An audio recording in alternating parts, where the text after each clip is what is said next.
I'm really enthusiastic about the fact that we had a great group of companies last year, and I feel like we even raised the bar this year. So when you're out there, tell those folks what a good job they did. I'm very proud of what's happening there. Some good news, we worked with Sarah Arvin on her jokes, so that should make the afternoon a little bit better for everybody. But with that, I'd like to introduce the guy who I'm very grateful to for the opportunity not only to lead the Tag FinTech Society, but for giving me enough wiggle room with this society that we've been able to do some things that were a little bit uncomfortable and creative and out of the box for Tag. So with that, I want to introduce the chairman and CEO of Tag, Tino Mantella. Tino. Thanks, Doug. Thanks. How's everybody doing?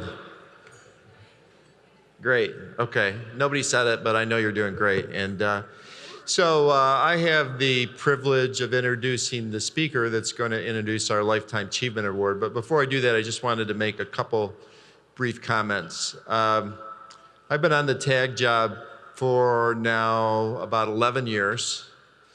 And I remember early on when I took the job, we started talking about, we had a whiteboard and I had all these smart folks from the different industries in where we lead in Georgia talking about how do we develop an ecosystem to build our businesses, build our community. How do we even let people know that we do have leadership positions in the technology space, that we're not just about peaches and pecans and pine trees and poultry and peanuts, but we actually have technology here. And just happens to be that there's also a P in payments. And we talked about the need for talent and the need for everybody to work together and the need for capital and just all the things, universities tying together and everybody coming together. We kind of run in parallel to that about 9 years ago, because most of you know we have 34 different special interest groups, and we call them our societies. About 9 years ago, I was approached by a community leader and said, you know, we need to start a FinTech society. And so we started it 8 years ago. I like to say we started FinTech before FinTech was cool. Now it's cool here, right? So now everybody's gotten involved. But you know, the other important thing is over those years, we have built that ecosystem, and particularly the FinTech Society under Sean's leadership and all the board members of the TAG board and the board members of that FinTech Society have done a great job. And we're doing so many different things, as Sean talked about. You know, isn't it impressive, the state of Georgia's FinTech ecosystem 2016? This was the brainchild of the FinTech Society. And then they said, we want to raise $50,000 and we want to create an innovation launch for the FinTech community. And this is our second launch, by the way. So TAG also has a business launch competition where we give away $50,000. And in fact, all 11 companies that we funded are still in business over the last 11 years. Let me say it again. All 11 companies that we funded are still in business over the last 11 years. I don't think many VC firms can say that, but Sean, but the other piece is that we're getting people involved. Like the state has come up with a program a couple years ago that we were involved with called Invest Georgia, which is a $100 million investment fund, and TTV, Sean and Gardner Gerard's group, is the first group, as I understand it, to get funding for that. So that's a terrific thing. Now, the state has slowed down on getting their funding, so if anybody wants to come to High Tech Day at the Capitol with TAG and help us be advocates to have the state continue that, see me or see one of the TAG staff, because we have about 50 people signed up already, but we're definitely looking to do that. And TAG's playing its part, so we hopefully everybody got Hub Magazine, something we started a couple years ago. And on the cover is Lynn Loby of Cardlytics, and it's all about a FinTech issue. Many folks in here contributed to that. So that's just an example of some of the things that I wanted to thank you for being a part of this community, a part of this industry, And it really does take an ecosystem, and looking back over those 11 years, we've actually made that happen. So you're all to be congratulated for that. So with that, I want to introduce our speaker who's going to introduce the award. And I just want to say that this award, as most of you know, has been going on now for 6 years. And just listen to the people that have received this award before. Jimmy Blanchard, Synovus; Pete Kite, Check Free; Paul Garcia, Global Payments; Pamela Joseph, U.S. Bancorp; and Phil Tomlinson, TSYS. And so it's an amazing group, and we're going to add to that group today. So now I'd like to call on the CEO and managing partner of HA&W. And HA&W, hopefully most of you know, is a great firm in town. And the leaders of that firm, including Richard Kopelman, who I'm going to ask to come up, are really good community-spirited people that want to make a difference, not just for their company, but for the community. So with that, I'd like to call on Richard Kopelman.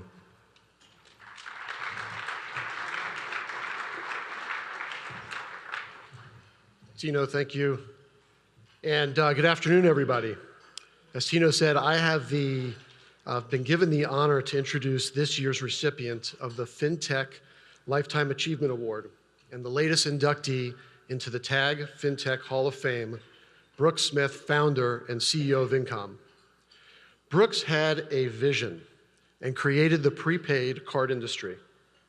He took InComm from a prepaid long-distance carrier in the 1990s and turned it into the world's leading prepaid payment technology and solutions company. This year, InComm will process $40 billion in transactions globally. There's a very rare aspect to the massive growth that InComm has had, and that is that Brooks has maintained equity control of the business since inception. While preparing these remarks, I reflected on my first meeting with Brooks in March of 2004. I was immediately intrigued by the fact that I had never heard of InComm, and at that time, very few people had. And that was because Brooks had a desire to keep the company very discreet. His passion for the industry and his ability to see the future of prepaid was immediately apparent. Brooks has taught me a great deal about business over the years, not necessarily how to read financial statements, but a great deal about leadership. Brooks has taught me the power of inspiration, ideas and innovation, how to set high standards for people, and how to inspire them to exceed expectations. He's a master at the art of harnessing the energy that comes from accomplishment and using it to energize the team to achieve far more than any individual thought they could. When he's not hunting big game at work, he is doing so on the ocean. Brooks moonlights as an angler, leading a different kind of team, Team Uno Mas, in world-class sport fishing tournaments around North America. This is not your weekend trip to Panama City to fish for grouper. This involves chasing the king of the ocean, the elusive blue marlin, who can weigh up to 2,000 pounds. Brooks is being recognized today for the impact he has made on the fintech industry, not just here in Georgia, but globally. His innovative ideas, he is named on over 40 patents, and the strong passion he has for the work that he aggressively continues today. Brooks, congratulations. Please join me in welcoming Brooks Smith, CEO and founder of InComm.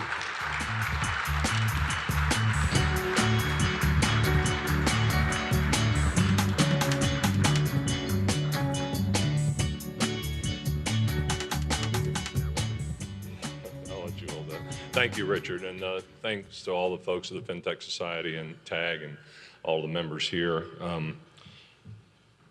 Reflecting on, I was just reflecting some of the things Richard said. We had some interesting times back in 2004. You know, they asked me what I wanted to talk about today, and I wasn't really sure, and I'm happy to entertain you with fishing stories, which you probably would rather hear about than the prepaid industry, but maybe a little bit of both. And I'd also like to thank the team at InComm, roughly 2,000 employees and the executive management team that's here today, because I wouldn't be here if it wasn't for them. So thank them.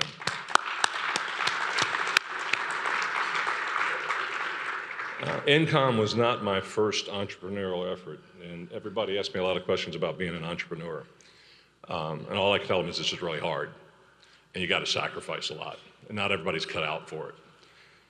And I learned early on in being an entrepreneur that some businesses, basically, you create a job. If I wanted to be if I wanted to have a sandwich shop, I created myself a job managing a sandwich shop. In my case, my early career was in the health club business, and I had a few gyms that I ended up being part owner in, and I created myself a job. But I didn't create myself a future. And I learned from those lessons about running businesses. I learned that employees could be difficult. A little funny story about that. I actually quit college in my last year to get in the health club business. Mortgaged my mother's home. Just missed my mother and I. My father died when I was 12. Took a $50,000 mortgage out, took $25,000 I had in savings and bought half of this business. 2 weeks after I bought the business, there was a notice on the door from the IRS. The guy came to my office and said, "You're going to go to jail and we're going to lock the doors and take everything you have.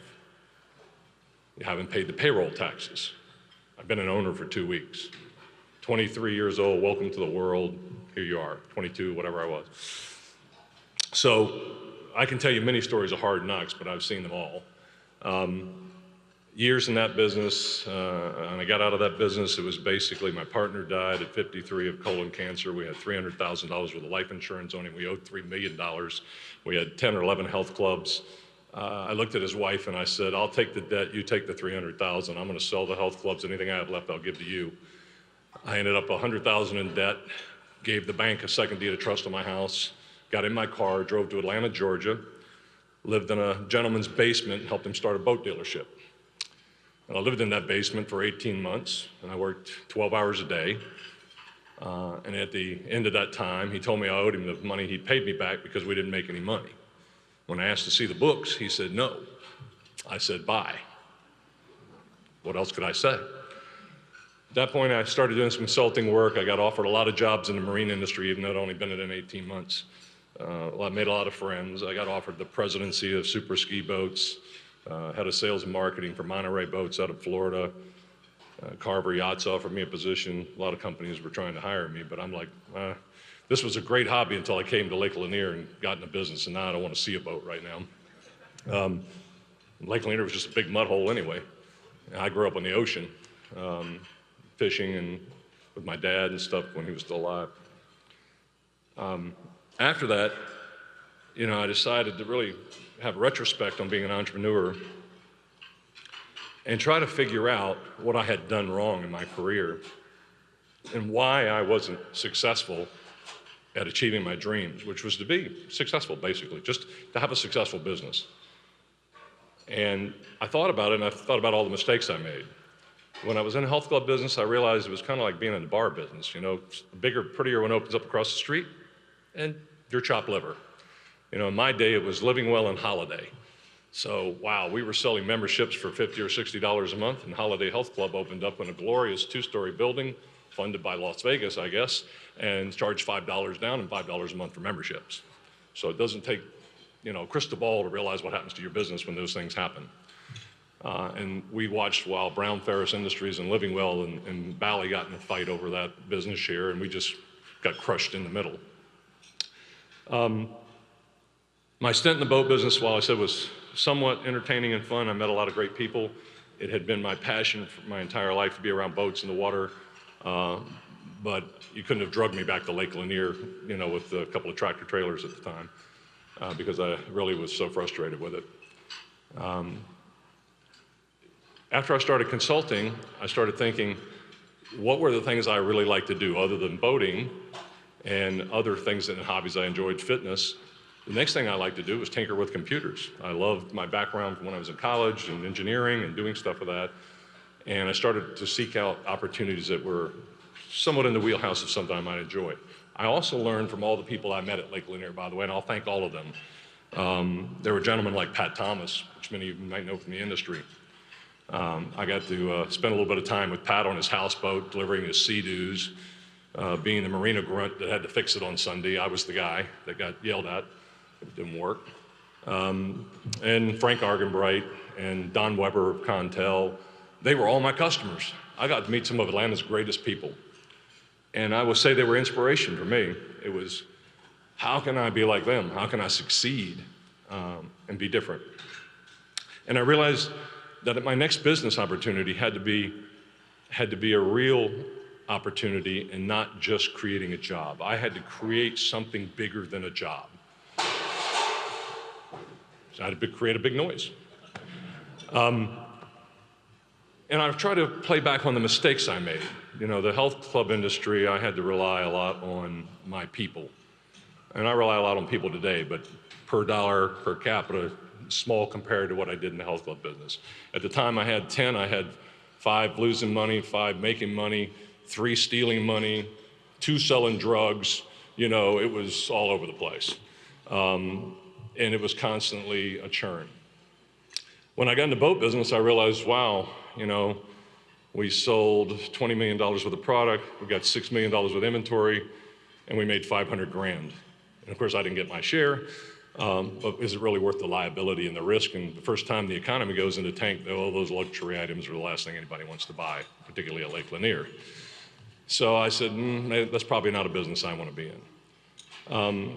I started doing some consulting around telecommunications, things that had to do with interactive voice response. I'd never heard those terms before. I didn't even know what a T1 was at the time, but I loved writing flow charts and doing the designs and things. And I got involved with that and helped some folks. And I was involved in some projects to do credit calling card. And we were talking about prepaid and what prepaid might do. Ultimately, nobody was interested but me. And I thought, wow, I could build a whole company around prepaid phone cards. Because at the time, I was still working boat shows on weekends to make a living. And I would fly to Miami and get paid to be a hired gun, or to Chicago or New York, wherever the big show was that week. And I always had to call somebody, and I always had to go to the payphone and pay $4 a minute.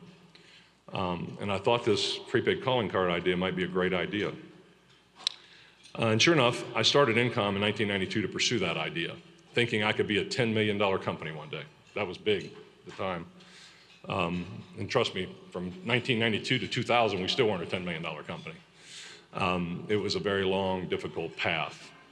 In 1992, about the time I was supposed to open the doors at InComm, my only customers at the time, since nobody knew what prepaid phone cards were in the United States, were, I think, Bombardier for Sea-Doo. I talked them into doing a dealer locator with me.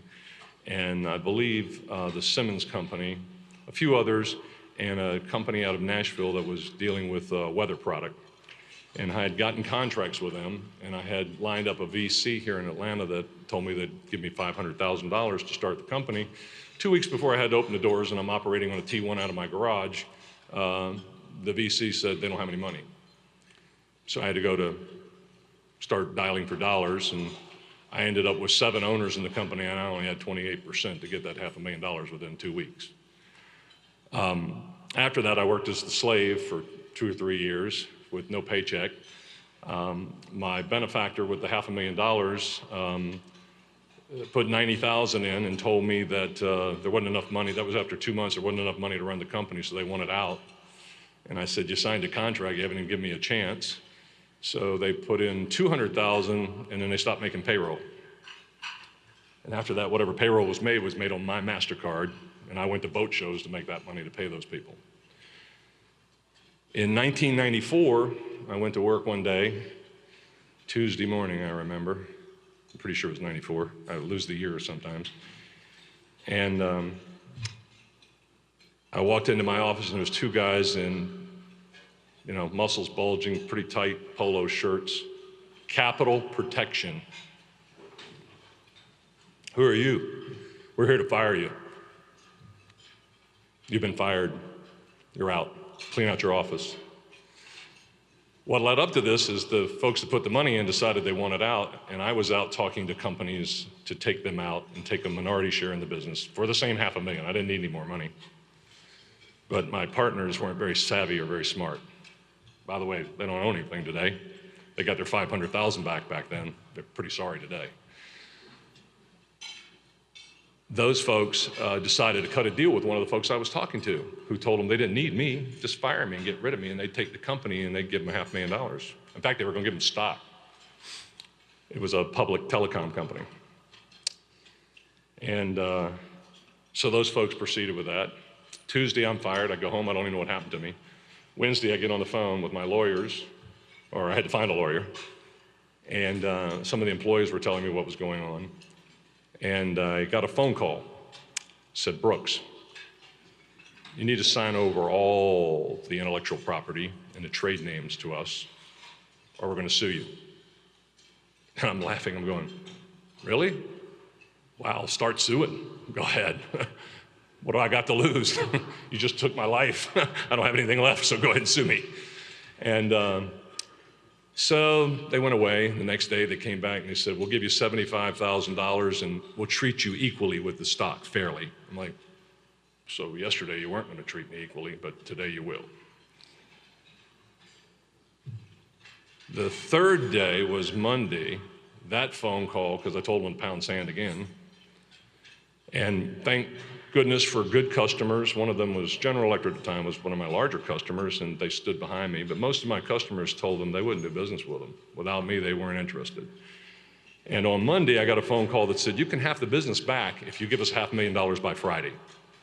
Wow, that's great. Here, I'm excited. Now, what do I got to do?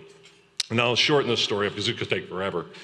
I ended up with one of the other companies that I was talking to, which I wasn't really thrilled about or excited about, wasn't certain about where they were in the world or what was real about it, swapping out their place with the right that I could buy my shares back and do my own thing once I helped them. Made that deal, looked behind the curtain, said, wow, that's smoke and mirrors, I need to get out of here. I was there about 6 months and I was able to buy the company back from those folks who within 6 months went out of business and they went bankrupt.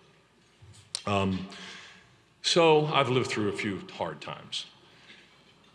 After that, I refused to take another penny from another human being to put in my company. Now you may say why, but I was a little gun shy, obviously. Finances were not my expertise, sales and marketing, technology, I know those things, but when it came to the financial world, I didn't understand it. I can count, but I don't know about raising money, putting money in, protecting my value. So I ran the business basically on profitability for years. As Richard mentioned, our early business was prepaid phone cards.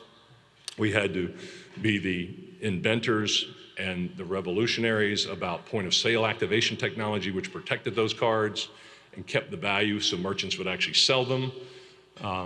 This could go on, I could tell you for days about all the different things we had to sell to survive. At first it was promotional phone cards. We did millions of phone cards for ET, phone, home, and cereal boxes. We did anything we could to make a living in the day. And that did evolve into a retail business, which drove us to invent the postal technologies that we use today worldwide. And those technologies became the backbone of InComm, how we did point of sale and what we changed at point of sale, making it easier for merchants to sell the products, making it easier for consumers to buy the products. The greatest thing about that is, this is another little funny story, and my team will remember this. We were in a meeting with one of the largest retailers in the world. I'll just let you use your imagination. It was a great customer, many years been a customer. 24 people in a room, 3 or 4 of us and 20 of them. And I wasn't ready for this question, but somebody said to me, Brooks, InComm is always 2 years ahead of the competition. You guys know what's going to happen before anybody does. How do you do it? And I blurted out before I thought, I said, fear. Seriously, I said fear.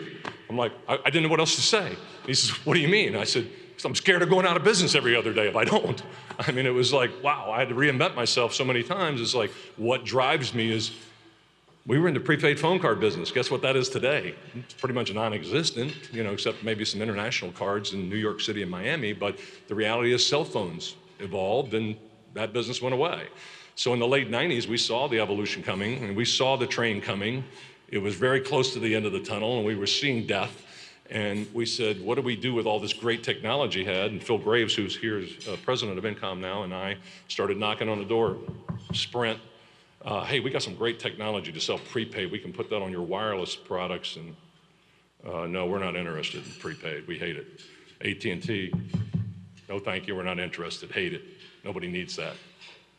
And a little story for you on top of that. In 1992, when we started the phone card business, more than 30% of the US population did not have access to long-distance telephone services. What I call them today is underserved markets.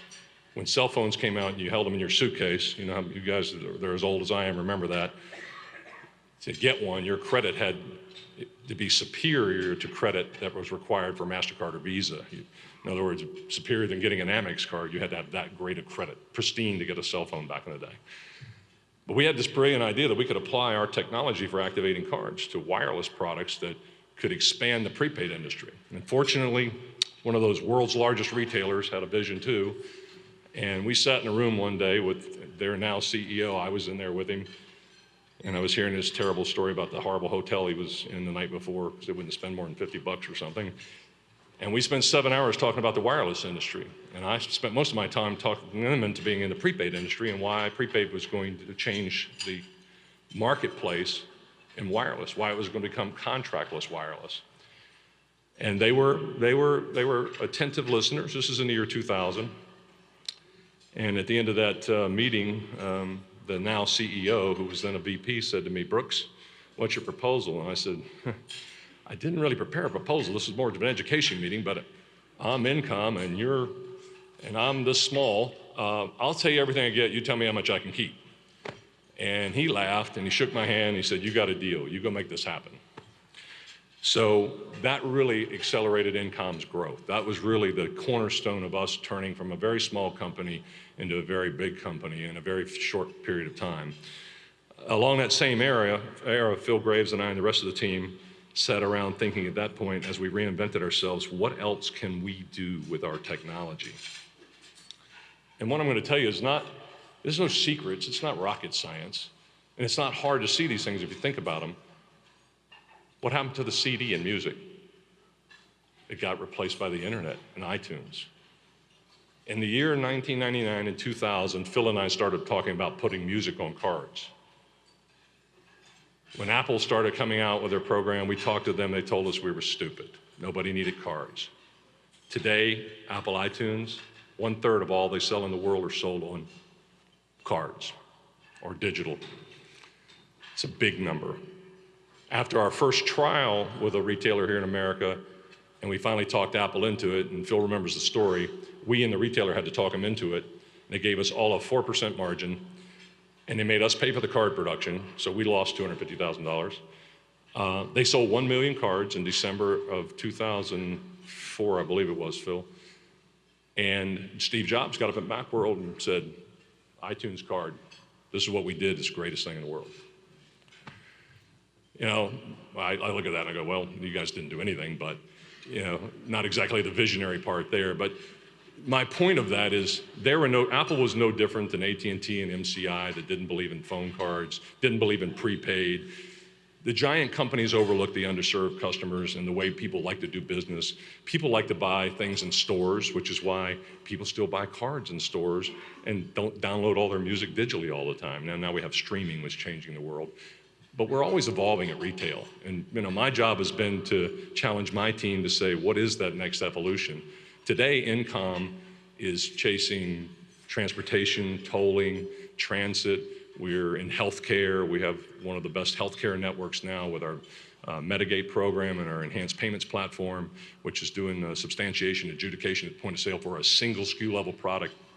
We've got some pretty brilliant technologies that we've been working on that are like no others. And people ask me all the time, what does InComm do? I'm like, oh God, how do I describe this? This is extremely difficult. I usually tell them, you know that big rack of cards in CVS and Walgreens? That's me.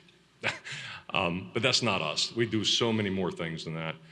And I'm very proud of all the accomplishments the team has made over the years and the things they've been doing, the things they continue to do to grow the company. I do think our opportunities as we go forward, far beyond prepaid into healthcare and tolling and transit, some of those opportunities we're exploring now in the network. But the one key thing I would leave with that there is the one thing we learned from our customers that taught us. One of those very big customers one day said to me after we were doing prepaid wireless and things, they said, What else can you do? Can you fix this problem for us? Can you help us keep people from stealing mobile phones? We said, yeah, we think we can do that, and we did it. We actually do televisions for them now. So we have a whole loss prevention division where we keep items from being stolen in the stores. Game systems, consoles, different things. But that light bulb went off, I think, for us at the time, and Phil and I talked about it, was really that, wow, we got a network here. What else can we put on this thing? And today I look back at what we've generated is we have probably the most unique financial network in the world. We're not constrained to the peering and banking system. We don't speak one language to a retailer. We have an open network between us directly and the retailer to communicate in any format we want, in any language we want, and transact any way we want. That's extremely powerful and extremely unique. So I'll leave you with that, and I'll leave you with one fishing story. My biggest blue marlin ever, I turned it loose.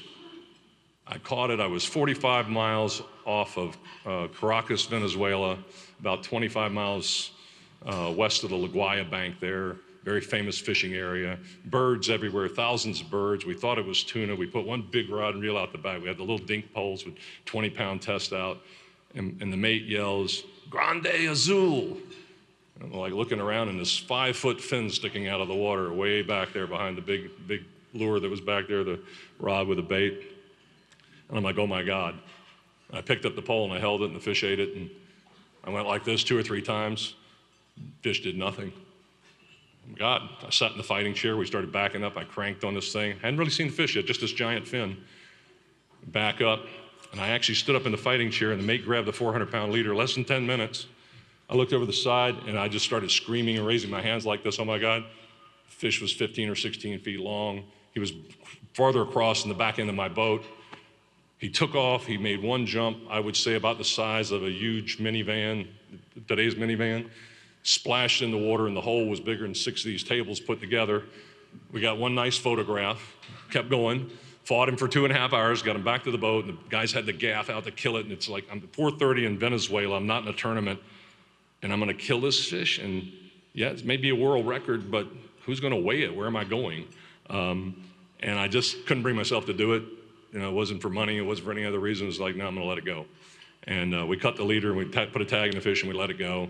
And all I got is a picture to show for it.